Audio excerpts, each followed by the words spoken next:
Good morning or good afternoon, depending on where you are joining us from. My name is Amy Berman, and I am the Deputy Director of the National Academy of Education. And I'm delighted to welcome all of you here today to our webinar about our new program, Equity in Math Education Research Grants, what we're calling the EMERG program. This is just a brief overview of our agenda today. First, I'm just going to provide some technical information. Then I'm going to be doing introductions for who will be presenting on the call today. You will have an overview of the EMERG program.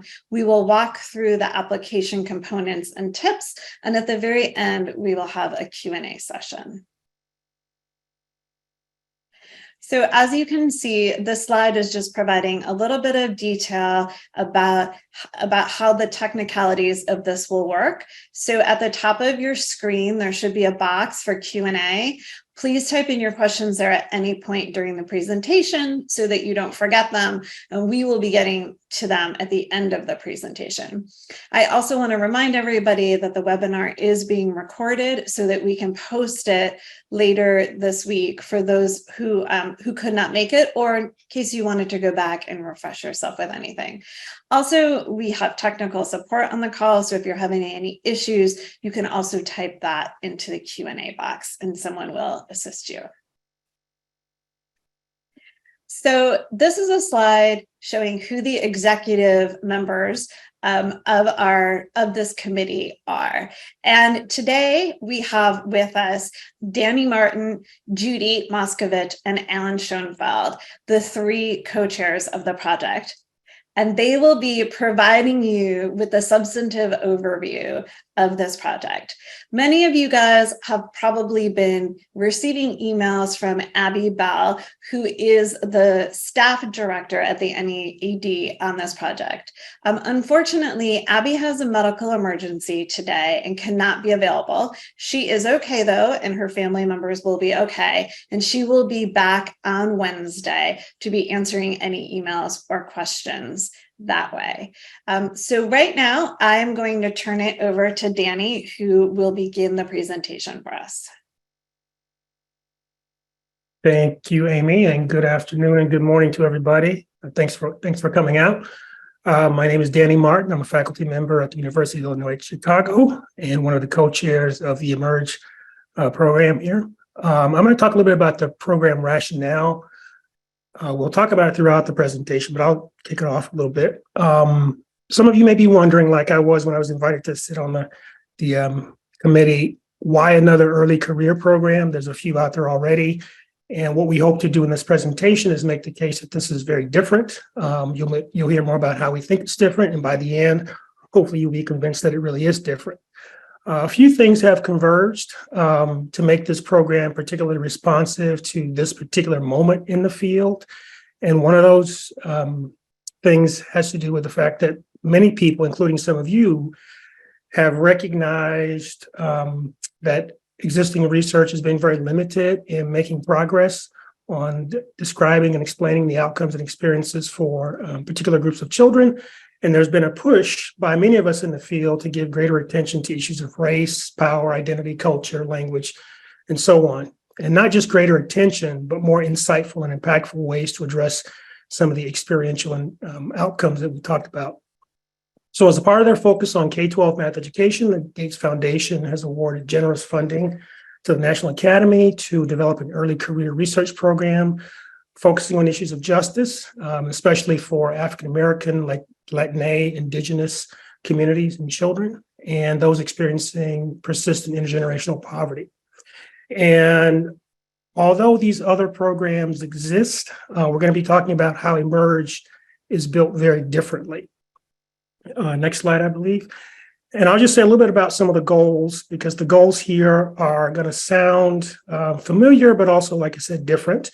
One of the things we're trying to do is build a community of and around 10 early career researchers who are doing important work with African-American, Latina, Indigenous communities, and those who've experienced intergenerational poverty.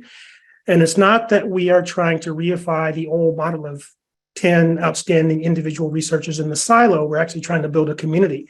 And the community is not just the career researchers themselves, but also surrounding them with senior scholars who will help develop the ideas that the scholars bring to the table and who will also engage in some learning on their own behalf. Another thing we're trying to do is develop a conceptual framework. So there's some agenda building here that we think can guide the field moving forward. And we also want to strengthen the evidence base for addressing the issues that I mentioned earlier about the experiences and outcomes for particular groups of children. I'm going to turn it over to Alan, who is going to talk a bit more about the community building aspect of the program.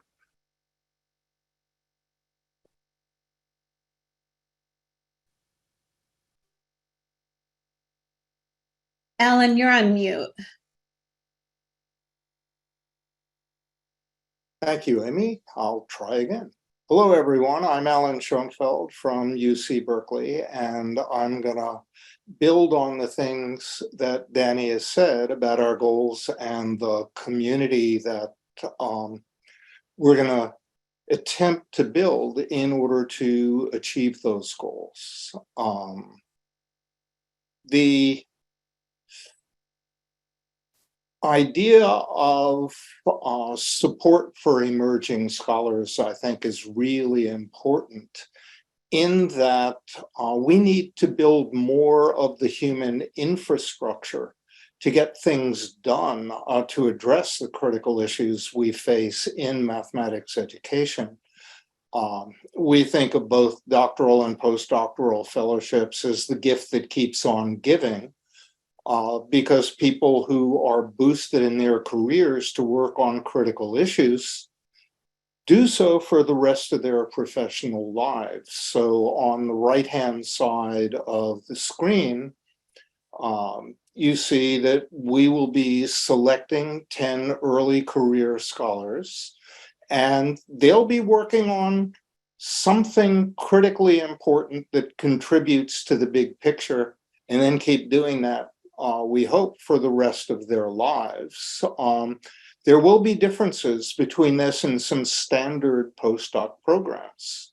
Normally, the idea is you identify some brilliant people who have suggested wonderful projects, you bless them and say, tell us what happens. We're going to do that and more because the problems we're working on, the ways in which the system, and by the system, we mean everything from what happens inside classrooms to what happens inside schools, to what shapes them in our larger society, the inequities that mean people don't have a level playing field, etc. All of those are things that we need to take into account, and we need to build ideas about how to do that. We don't know how to do that yet. So, and the we includes the 3 co-chairs, the advisory committee, the executive board. Part of our work is to craft a larger framework to address these big issues in meaningful ways. And we intend to do that as a collaborative. So now moving to the left-hand side of the screen, Amy showed briefly the list of members of the executive board, including the 3 of us, Danny, Judith, and me as co-chairs. And that board consists of people who know an awful lot about math ed and the issues we've talked about. And it has primary responsibility for organizing the intellectual aspects of the program, but recognizing that we're really trying to redefine what math ed is all about with a much more comprehensive framework. One of the ways that things will differ is that we don't keep the program within math ed. We have an advisory committee that consists of 50 people who have expertise in all the interrelated fields. So if you need to know how public policy affects the pluses and minuses of what you're trying to do in school, if you need to know about pipelines, etc., there are people who are on the executive committee who can be recruited to help you with that. And what that means in part is the proposals are not cast in stone. You write a proposal and the executive board identifies some people that say, hey, this is really cool. I wonder what we can do to enhance it. And then we have conversations with you about that. So the goal is ultimately to take proposals and then do what we can to enrich them, and then to use all of that together as a community, to meet as a community, to help grapple with the very big ideas we confront and develop some ideas that will, we hope, set us on in the right directions for the next 25 years. So let's turn to the conceptual framework. To put it bluntly, we've made spectacular progress over the past 50 years, and we need to make comparable progress over the next 50. Most of our work has been within the confines of mathematics education. Our research and our theoretical frameworks have not really grappled deeply enough and well enough with what it means to support equitable and ambitious mathematical experiences for students who have traditionally been underserved. And the question is, how do we do that? The words equitable and ambitious, I'm assuming in this community, are well known. The word mathematical experiences is a very deliberate choice on our part, because normally we talk about equitable and ambitious classrooms, but that locates the problems and the solutions within classrooms. And we know that's not the case. There are macro societal issues that are fundamental, that shape what happens before students enter the classroom door, that result in there not being level playing fields, that result in our not being able to build on the skills and understandings that students bring from real life into the classroom. So we need to adapt the ways that those things need to be taken into account into a new and larger conceptual framework that looks at anything that might contribute to or inhibit robust learning in mathematics, and figure out how to characterize that in ways that are, one, solid theoretically, two, really make a difference in the real world, because the long-term goal is to do good for every student.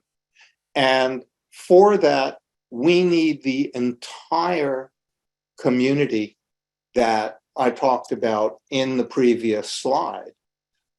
We need the EMERG scholars who are going to carry the banner with their own individual work. We need the executive board, which is quite varied in its own membership, and the advisory committee of the people with really broad expertise. And the idea is that we're going to engineer meetings in which all of us connect and discuss these issues, because all of us have a lot to learn from each other. So this isn't a standard mentorship model. It's a model where we try to bring together cool people who have a lot to say and a lot to learn, and to interact with each other over matters of substance as we help refine the field and provide useful feedback for the EMERG scholars. So that's the background on that, and I'm going to turn things back over to Amy. Thank you, Alan. So I'm just going to run through for you the eligibility for the EMERG programs. So as you've heard, these are 10 grants. They're for $100,000 each, but because of indirect costs as well as some travel, we're asking for subcontracts of $113,000 between the NAED and the applicant's institution. As you heard, we'll be selecting 10 early career scholars. So those are people within 7 years of obtaining their PhD or equivalent. The scholars can be tenured or non-tenured positions. They must be affiliated with a US institution. So either a college or institution or research center.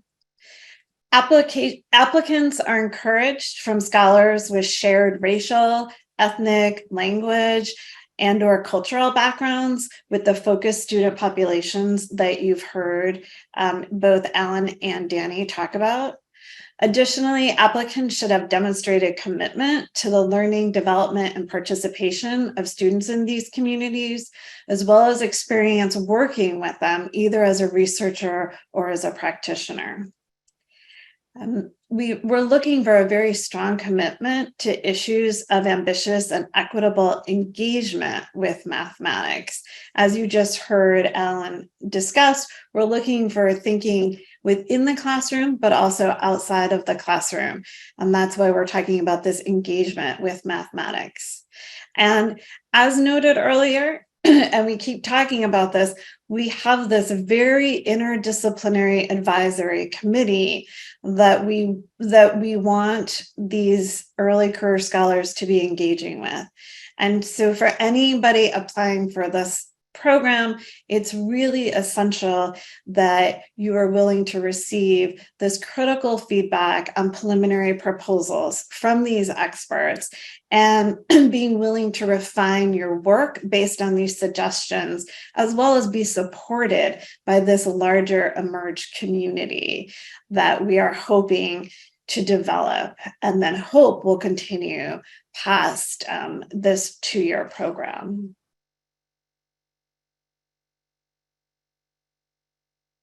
So again, this just divides up what these 10 grants look like. That 10% of the cost is for indirect costs. Like I said, some of this is for these 4 in-person convenings that we've discussed. And it's just, we wanted to remind everybody that EMERG scholars are not required to take a leave from teaching, but they must provide IRB approval for projects involving human subjects. And again, if you have any additional questions on this, some of this can be found online or we can talk about afterwards.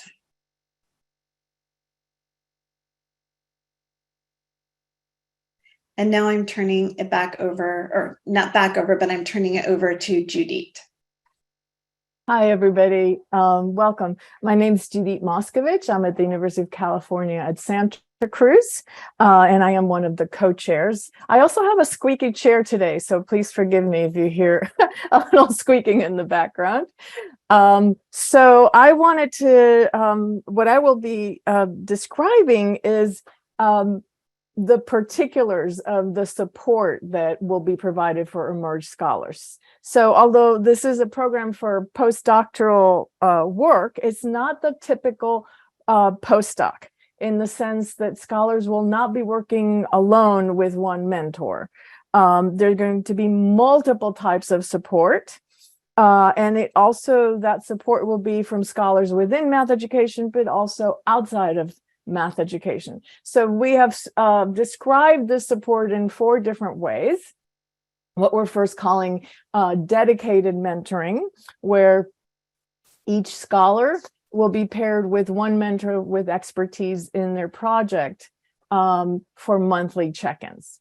There will also be group advising. Each scholar will meet with a team or 2 or 3 interdisciplinary advisors for group mentoring sessions, and those are intended to happen on a quarterly basis, remotely if you're far away, and if you're close, and of course in person.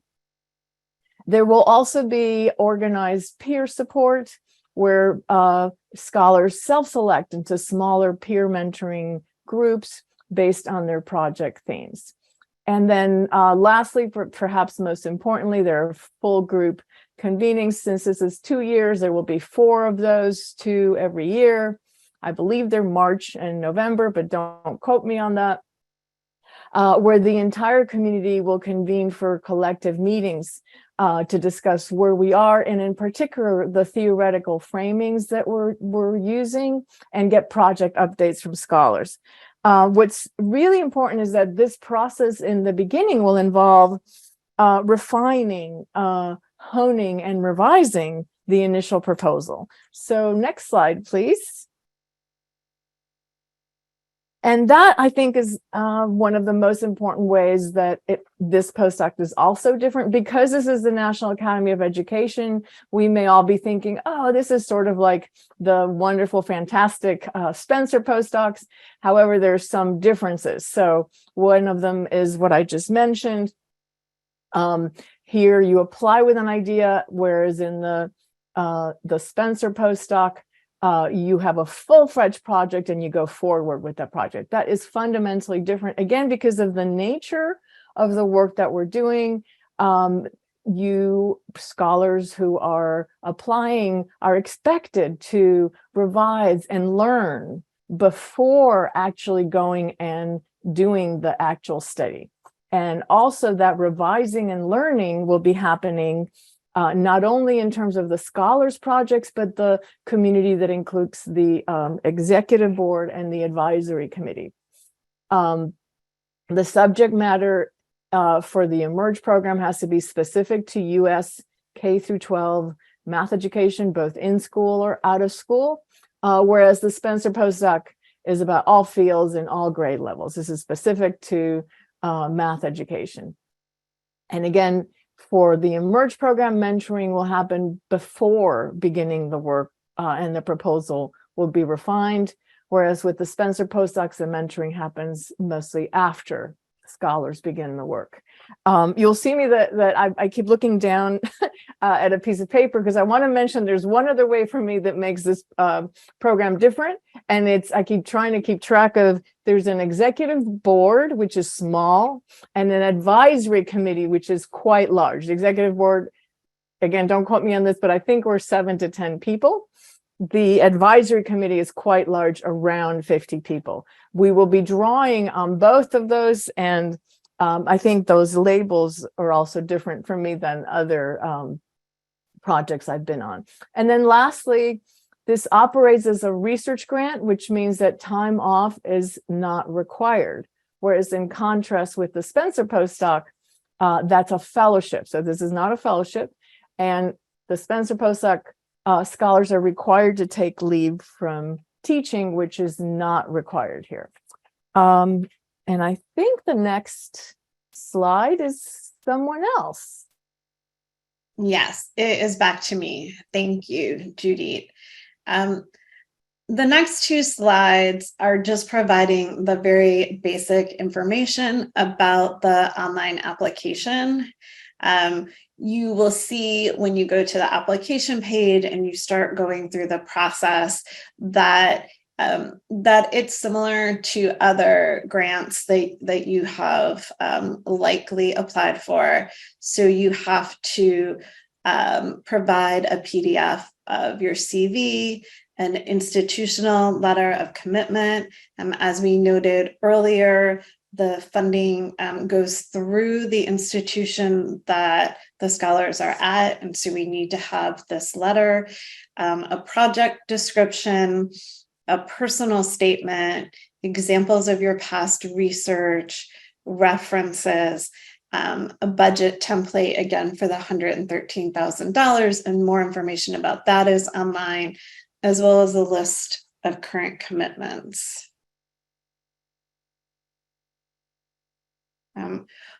As Judy was showing you, that NAD has a long history of doing Spencer Fellowships. So please, when you go to our website, make sure that you are applying for the Equity in Math Education Research Grant Program and not to the Spencer Fellowships. Both of them are open on our website at the same time. They have very different looking links, but please make sure you are in the correct one. The deadline is September 28th, and everything needs to be submitted by that. And that includes the 2 letters of reference. So if you are going to be applying, we would suggest that you get into the application portal today, go to that page, input who the references will be, and have that information be sent out to them so that you can make sure that the references are there by September 28th. This is just the other bullets here are just a reminder of information that's already up on our website, but everything has to be in a PDF format. And you can work on the application and it will save. So everything does not have to be done all at once, as it does for several grants that I've recently put in for, where you get very frustrated on page 8 that that you didn't know that you needed that information. So this should all save for you. And if you do have any questions, and this is in a later slide, but as I mentioned, Abby, who is working on this, she will be back on Wednesday to be able to answer if there's any snafus in the system, but we're super hopeful that there are none. And now I turn it back over to Danny. Thank you. So these application components should look fairly familiar to most of you. I would add a 4th as well, and that would be to bring quite a bit of humility to this process, especially given that your project narrative is going to change and be subject to scrutiny and feedback from different people from different backgrounds. So in terms of the project narrative, I think the bullet points are also very familiar. We want you to frame a compelling issue or problem in the field, and we want you to situate that problem or issue within the literature and raise some compelling questions, 1 or more compelling questions, and talk about the contributions of the work and describe your methodology. And again, what you submit is going to change. We will eventually, I think Alan mentioned this, Judy mentioned this, we will surround you with people who bring different disciplinary lenses onto the issues that you raise. And by the time that you are done, you may see the issues very differently, which is a good thing. But we do want you to bring a good dose of humility to be able to accept that feedback and to think about the suggestions that you do get from the people that are assisting you. In terms of the personal statement, we want to know about you. What led you to your interest in math education? We want to know a little bit about your proximity to the communities and spaces where you are going to do this work. And we want you to talk about your willingness, again, that humility, your willingness to engage in the community aspects of the program, not just to get the funding and go off and do your individual work, but also to engage, again, with people who have different perspectives on the issues that you raise. And then we also want to know what other people think about you. So we're expecting you to get 2 reference letters. And those letters should focus on your promise as a scholar and the strengths of your initial proposal idea. And I think it goes back to, is it Alan or? It goes back to Judy. Okay, Judy, thank you. Great, thanks. So we have some application tips listed there. One thing to remember is that although this is focused on mathematics education, there will be researchers in education and research more broadly, both in the advisory committee and the executive board, and they represent multiple disciplines. So the reviewers are both curious and questioning and will be close to the area of work, but not necessarily right in the exact field. So as always, try to avoid jargon. Don't assume that people will know what every word that is near and dear to your heart that you've been working on since your dissertation that has so much meaning for you will be easily understood by everybody who's reviewing the application. So acronyms, abbreviations particularly, those are things that you should explain. And because my area of research is in language, I'm going to share with you just a couple of things, a couple of examples of the kinds, excuse me, of jargon you might want to avoid. So when you say language, or when we say language, let us know what you mean by language. Discourse, for example, again, another might not seem like it's a jargon word, but it does have multiple meanings. And then my favorite one would be register, which different people define differently. But my really favorite one would be something like chat, which is not what's at the bottom of your screen, but cultural historical activity theory. If you're going to use that as a theoretical framing, let us know which version of, first what it means and which version of chat you'll be using. Next slide, please. In terms of the evaluation criteria, what will we and all the people who will be reading be looking for?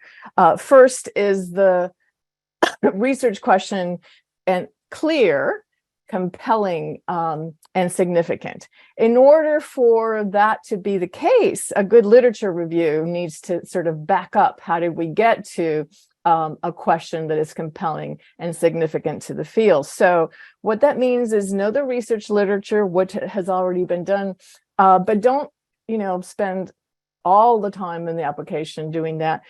Particularly take some of the important things from the literature review, either in terms of definitions, as I mentioned before. Don't create new definitions. This is not the time yet to do that. We'll be doing that together as a community, perhaps. And also methods, because if methods have worked before that you want to revise or integrate, borrow them from previous literature. That will help the intellectual rigor of the proposed project. So we're not starting from scratch. We know that we don't have enough. We know that we have to move forward, yet we build on what came before. That also provides intellectual breadth, depth, and richness, because we have found that the issues that we're facing for the community of kids, parents, and communities that we're interested in require us to learn from outside of math education, things like sociolinguistics, anthropology, policy, sociology, and so on. And then I get to my favorite bullet on here, the intellectual humility of the applicant. I know this is unusual. This is something that I think makes this different than other applications. So I'm going to tell you a couple of things to avoid, but also a couple of things to do instead. Avoid saying this has never been studied before, therefore I'm going to study this. Usually that means, can mean a lot of things. So avoid saying that.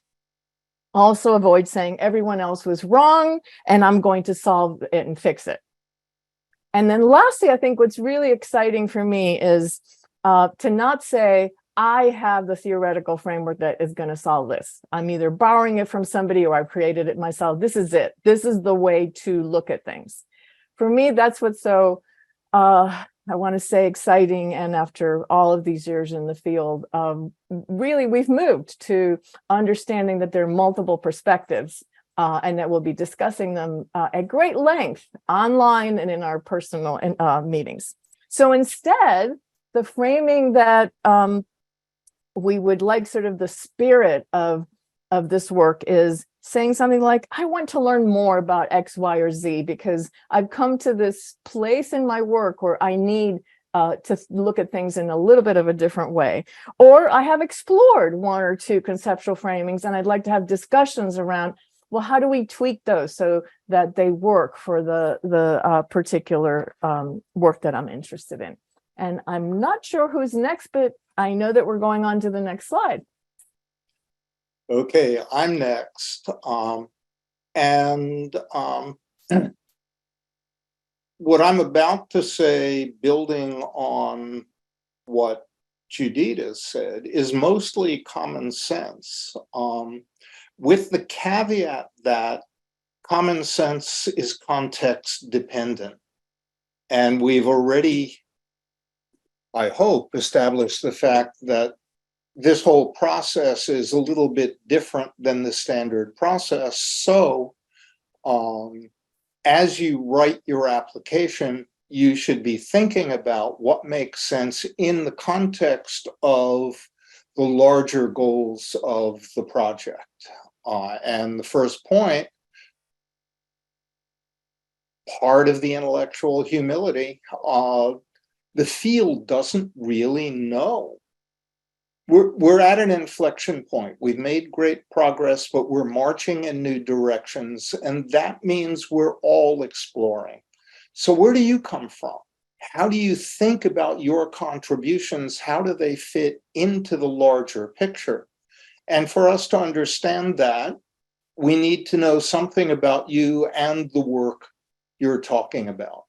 The next one, if you're proposing to work with professional development in particular school districts, do you have a track record? Do they know about you? How have you managed to do something that connects in meaningful ways? Same thing if you're talking about doing larger demographic studies. What reason is there to believe that you're well situated to do the kind of work you'd like to do? And how will that work fit in to the nexus of issues that we're talking about? So on the one hand, we've said, boy, we're casting our net very broadly. But on the other hand, you have to say how that net works for you and how you work for that net. The last point, the last bullet point, those of us who've been around for 600 or 700 years and written thousands of letters of recommendation sort of do it on autopilot. That doesn't mean we don't say new things about you. The more I have learned about you in the past year, the more I add to my letters. But this is different. It's a different kind of proposal. So it'd be good if you talk to your letter writers and they got a better picture of what the whole process is. They might wind up being one of the people on your advisory committee. So really, if they understand the project well enough to be able to pitch it for you and say why it's meaningful, then you're in better shape. And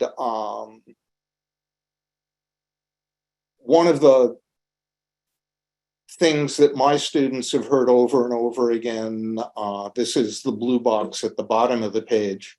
It's the old US Army manual instructions. If you want people to understand repeat your 3 points. 1, repeat yourself.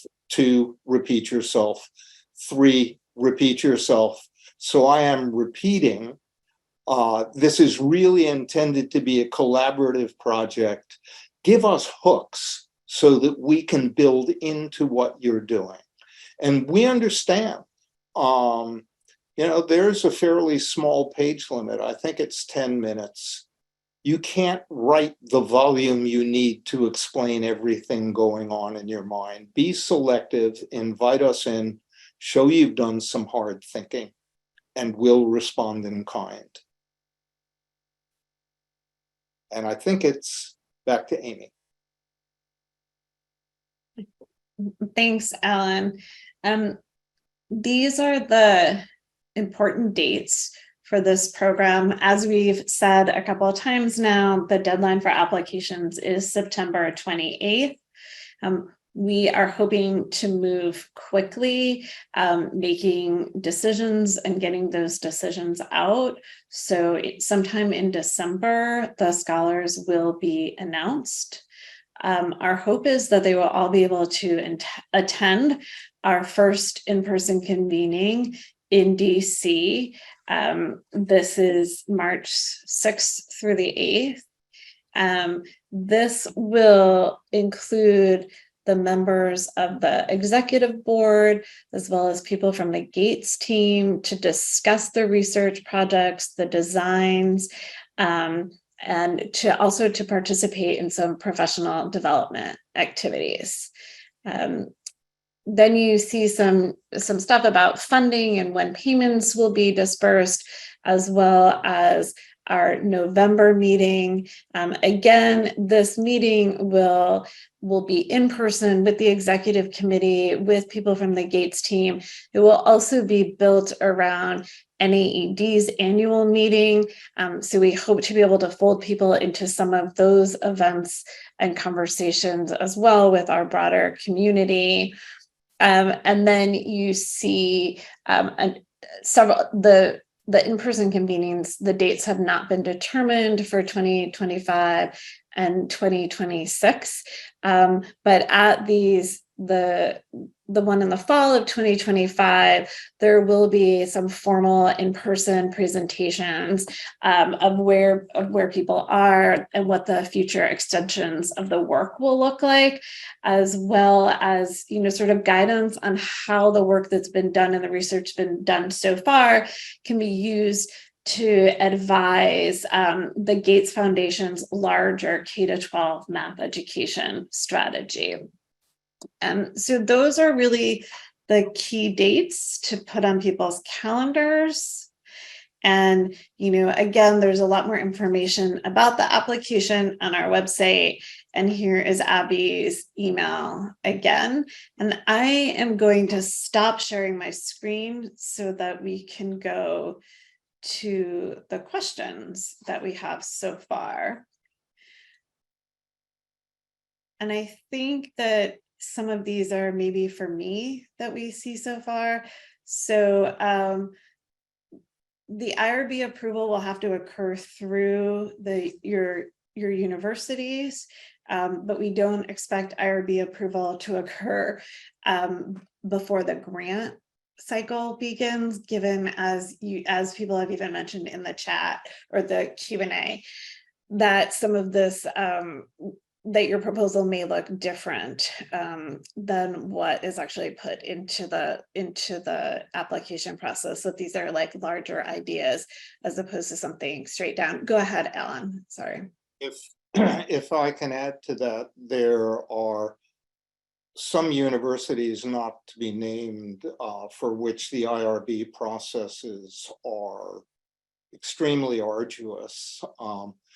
The bottom line, of course, is you can't begin the research itself without IRB approval. We did expect the first year of the project to be one of partial reformulation. But if it's very clear you're going to need to be doing some things, then it might not be a bad idea to get IRB approval for everything you think is rock solid and then file an amendment, because it's a lot easier, at least at my institution, to get an amendment approved than to do the whole process from scratch.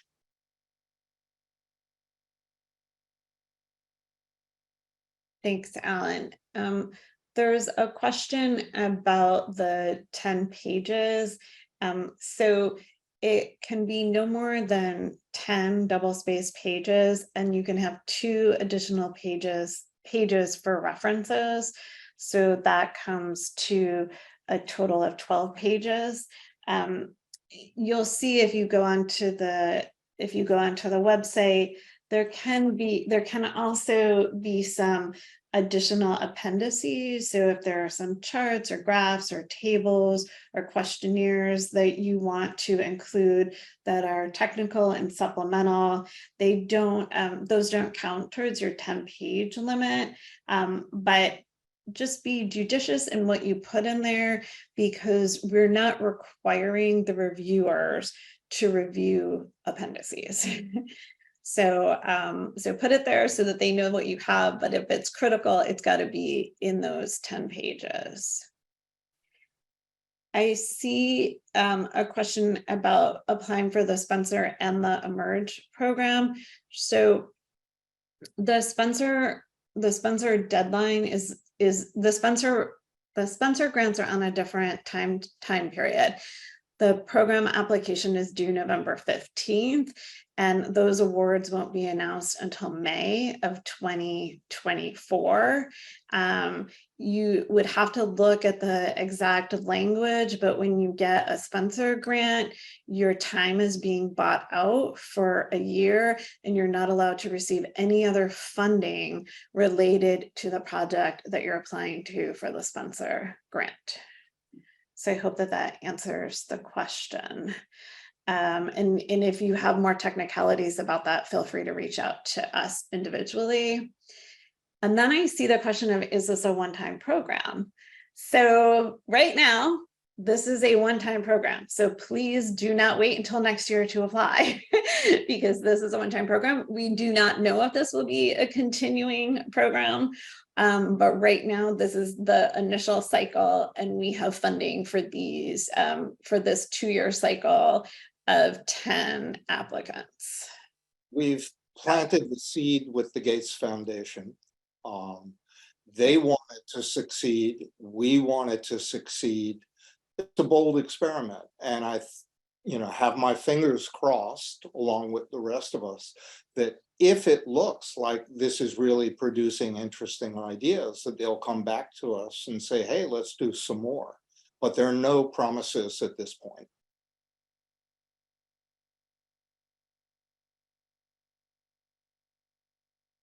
Any other questions?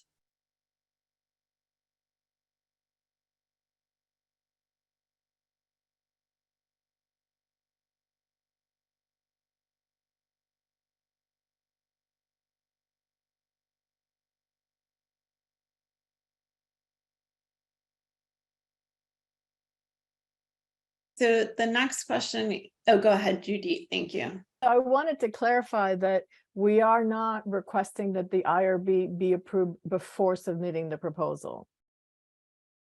I think that's premature anyways, and that we will get clearer as to when we would be requiring the IRB to be approved, but definitely not before submitting the proposal. How's that?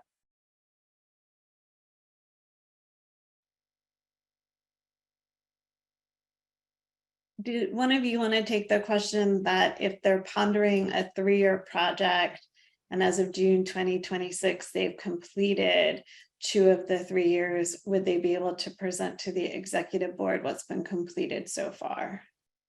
Yeah, the way I think about that is that you reframe it when you propose it. I am embarking on a 3-year project.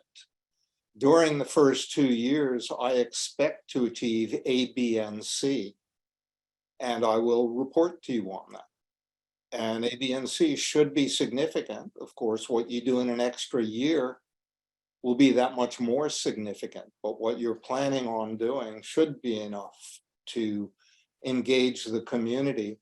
And as anybody who's had an NSF grant can tell you, a 3-year grant is really a 7-year grant because it takes 4 years to figure everything out and write it up.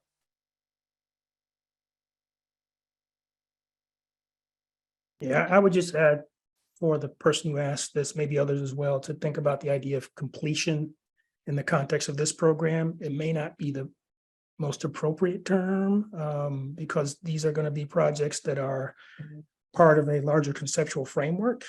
And there's an agenda setting aspect to this program where it's not just about the individual projects, but also setting direction for the field. And so the idea that you can complete a project in 1 or 2 years may not actually play out that way. And so I think Alan was right when he talked about specific goals that you maybe want to achieve after year 2, after year 3, knowing that there's much more work to be done given the complexity of the issues.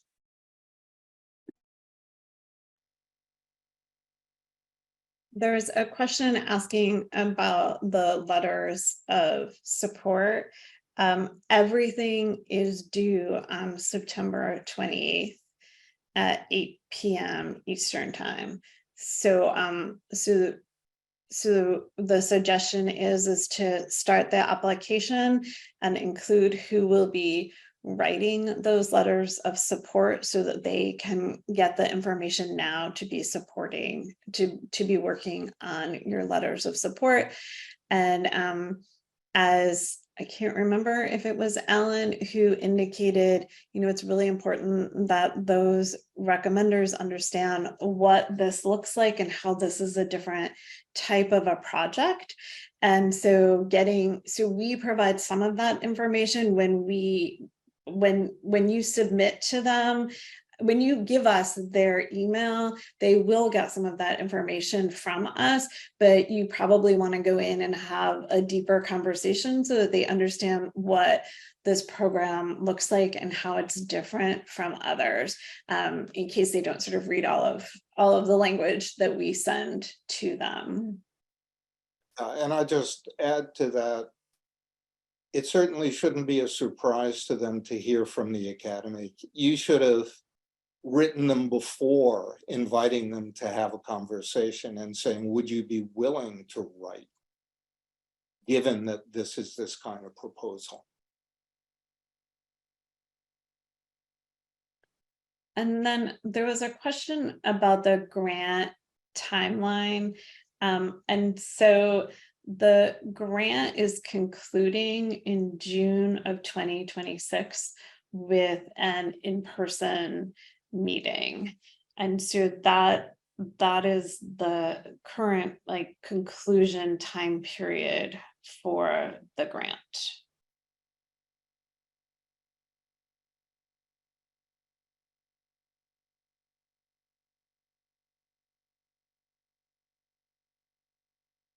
And you can begin work the day you have, you can begin prep work yesterday.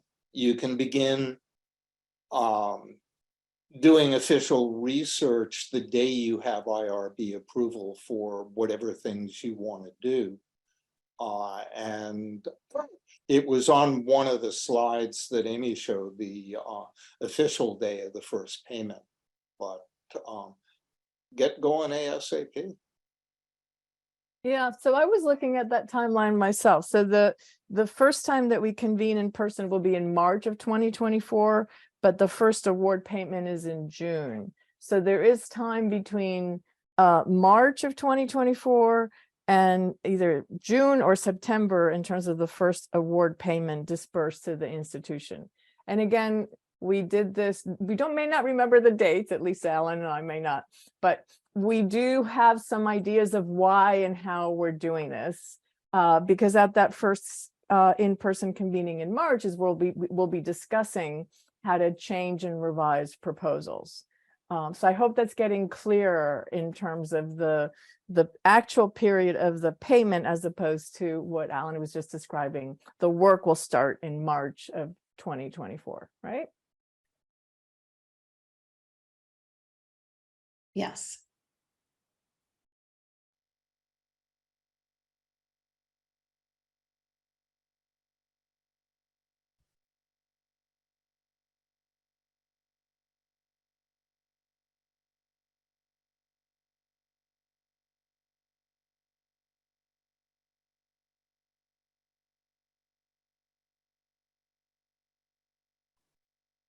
I'm going to give people another minute to see if they have any additional questions.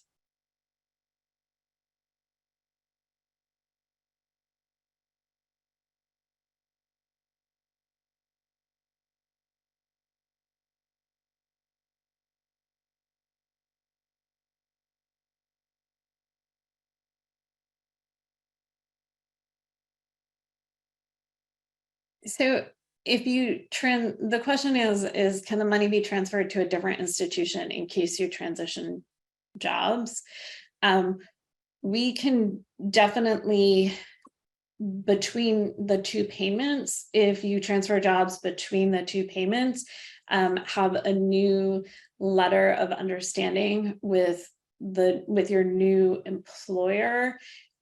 What happens once the payment is sent to the institution that you're currently at and you make a move is going to be between you and your institution, but that is not a place that that the Academy will be getting involved with how that works.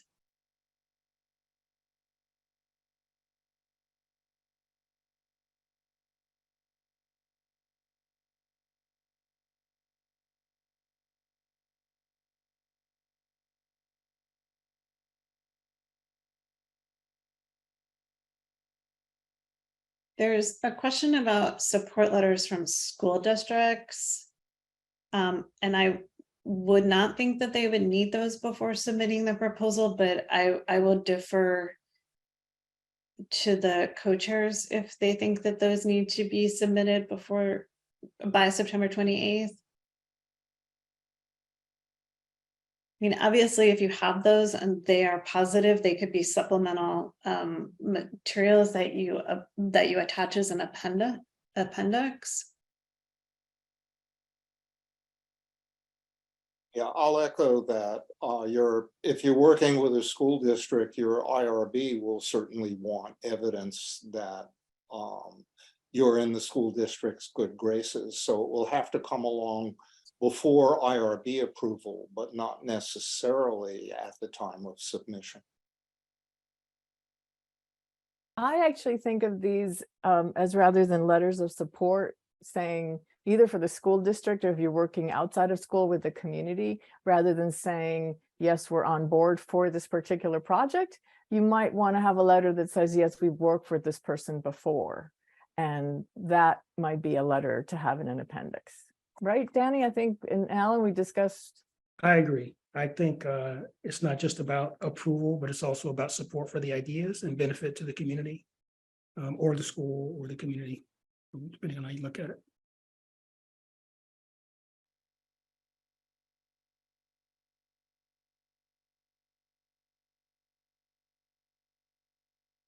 Well, I want to say a big thank you on behalf of the National Academy of Education. I want to thank all of you who've joined the webinar today for taking the time out of your day to learn more about this new and exciting program that we're launching.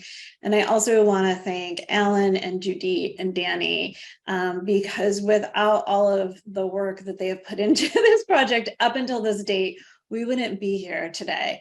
And the Academy is so appreciative of the support of the three of you, as well as our entire executive committee, as we embark on this project that will really hopefully bring together this cohort of math scholars that will be our next generation of leaders in this field. So we're really excited, and we're so appreciative to the three of you and for everybody for being on the call. So thank you all so much, and please feel free to get onto the website. Abby's email is in there. It was on the last slide. My email is aberman@naeducation.org. You can stick me on an email if that's helpful. But like I said, anything that you send in, she will reply to by Wednesday. Thank you all so much. Bye-bye.